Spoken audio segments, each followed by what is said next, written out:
Hello friends, রমাস cooking চ্যানেলে সবাইকে স্বাগত। বর্ষাকালে কচুর লতি আমরা হাতের সামনেই পেয়ে যাই। আজকে কচুর লতি কীভাবে সহজ পদ্ধতিতে রান্না করবেন সেটা আপনাদের সঙ্গে শেয়ার করব।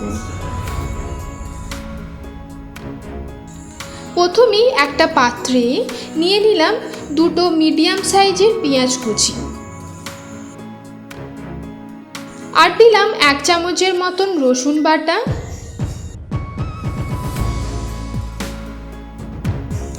1 চামচের মতন লঙ্কা বাটা। ঝালটা অবশ্যই নিজেদের প্রয়োজন মতন ব্যবহার করবে। আর দিলাম 1 চামচের মতন আদা বাটা। দেব 1 চামচের মতন কাশ্মীরি লঙ্কার গুঁড়ো,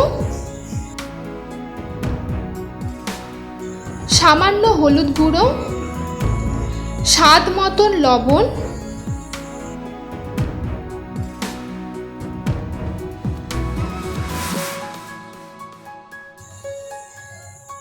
আর দুটো তেজপাতা। দিয়ে দিলাম কাঁচা সর্ষের তেল।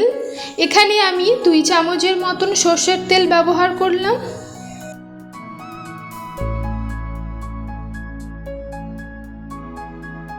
আর দেব 1 চামচের মতন চিকেন মশলা বা মিট মশলা, যে কোনো একটা ব্যবহার করলেই চলবে।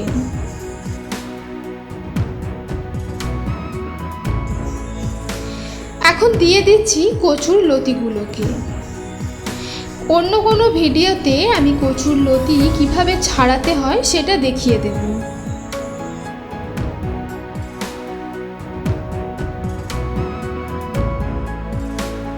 হাতের সাহায্যে ভালো করে মাখিয়ে নেব।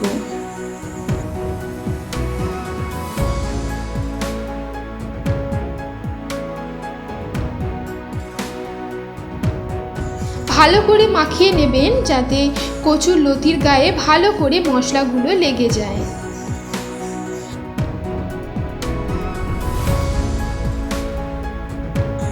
এইরকম নিত্য নতুন রেসিপি পেতে আমার চ্যানেলটিকে অবশ্যই সাবস্ক্রাইব করবেন।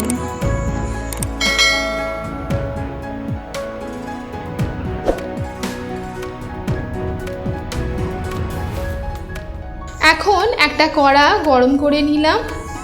দিয়ে দেব কচুর লতিগুলোকে।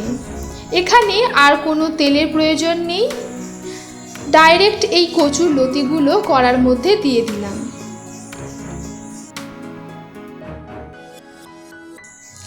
ভালো করে হাতের সাহায্যে স্প্রেড করে দিলাম।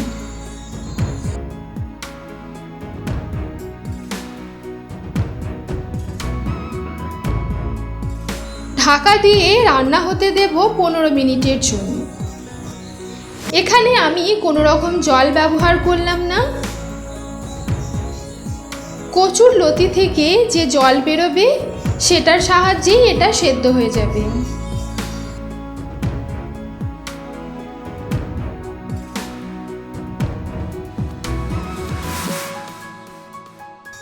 পনেরো মিনিট পর কচুর লতিগুলোকে একটু নাড়াচাড়া করে নিলাম। এটা প্রায় 50%-এর উপরে সেদ্ধ হয়ে গেছে।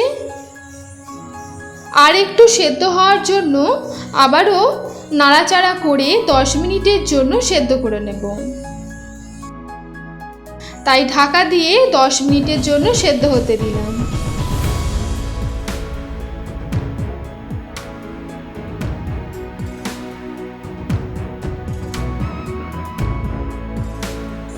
দশ মিনিট পর দেখুন এটা প্রায় শুকনো শুকনো হয়ে গেছে। কচুর লতি খুবই উপকারী একটা খাবার। এর মধ্যে প্রচুর পরিমাণে ভিটামিনস থাকে, যেটা আমাদের শরীরে খুবই প্রয়োজন।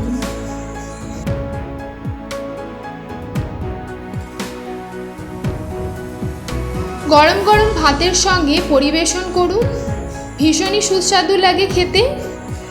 আজকের রেসিপি যদি আপনাদের ভালো লেগে থাকে তাহলে অবশ্যই লাইক কমেন্ট করবেন।